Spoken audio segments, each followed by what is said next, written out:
My name is Michael A. Hawker. I'm an engineer and I work on open source projects.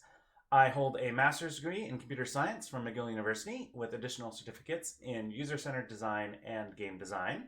I started working with TEALS almost from the beginning since 2011, and I actually started teaching and then TAing at Issaquah High School for 5 years before starting to work with more numerous schools in the Puget Sound area and even the country on the project I'm here to tell you about today, which is Space Battle Arena. Space Battle Arena is a programming game where you have to write code to perform specific objectives. In this case, a spaceship, which is going to perform different missions.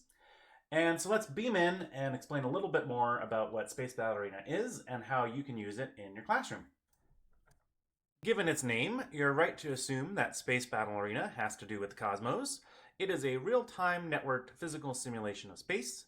Students don't need to worry about the networking aspect, that is handled for them, but it allows them to easily participate with one another in the classroom.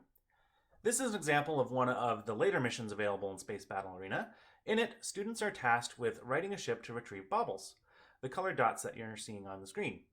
The different colors represent different point values, and the different sizes represent different weights.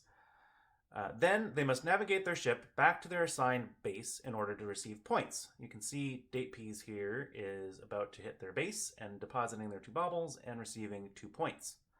It's important to note that all the ships that you see on the screen here are autonomous and controlled by code only written by our students. This is a clip from our cross-school tournament that was done in 2017. All the information you need to know about how to run and use Space Battle Arena is available on our website, battlearena.mikeware.com. We have documentation here for setting up various client IDEs, as well as guides about how ships and space works, server information for configuration shortcuts, lesson plans for various different beginning lessons. We usually skip the shapes in space as of recently. It's a good callback for if you've done turtle graphics with your classroom before, but generally it's easier to get into Intro to Radar faster and introduce that, as that's a core concept for any of the advanced competitions. There's a lot of options to choose from. There's a lot of information here as a whole, but it's important to note the whole point of this system is to allow you to introduce things to students slowly over time, so they don't need to know everything at once. This allows you to go at your own pace as well and provide a level of challenge unique to your particular classroom. For instance, if you open up one of these lessons, we explain all the different pieces of information you need to know to get server configuration up and running, different classroom notes about what difficulties you might encounter, and talking points, as well as hints and the commands and APIs that you need to know to perform this challenge.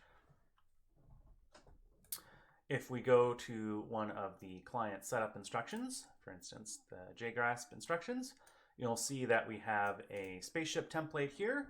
So in the beginning, you'll just be having students extend from this abstract base class of basic spaceship. And then they just need to provide the IP address to the server as well as an instance to their ship. So it's important these match. The register ship method is how they tell information to the server about who they are, what color they want, what type of ship image they want as the third argument there.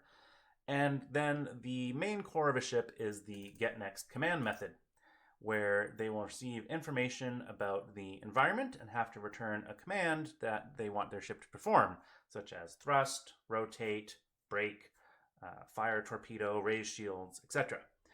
This is effectively a remote procedure call from the server to the student's client ship, and students end up effectively writing finite state machines.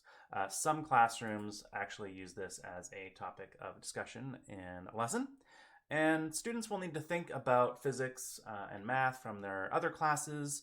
It's a good point to bring those in and as part of the discussion. So for instance, in space, when you fire your thrusters, you're going to continue without friction in that direction forever. So we kind of point that out in the guide for them. It's an important point that they learn pretty quickly. We also have Java docs available for more API details. So for instance, the point class is pretty important. It has methods for helping with math, such as get angle to, get distance to. So an explicit trigonometry knowledge isn't required to build the ship and perform any of the missions. The way we suggest you use Space Battle Arena in your classroom is to project the teacher's machine at the front of the room for all the students to connect to. After presenting an introduction to the lesson and any new APIs required for the day, run the server and start space. Allow your students to explore. In this manner, students will be able to see each other's progress to inspire competition and/or camaraderie. Tournaments allow you to easily evaluate students at the end of each lesson or competition. They run automatically and group students together, and after a preliminary set of rounds, a final round is run with those who advance. You can use the points students accumulate during competition as a grading metric. It's pretty easy to gauge progress from their earlier work beforehand to set a minimum bar. Usually scoring some minimum amount of points should indicate some level of effort on a student's part. These tournament capstones really give students a goal to aim towards as well as an exciting conclusion for their mission. Thank you for watching. You can find more resources and contact info below.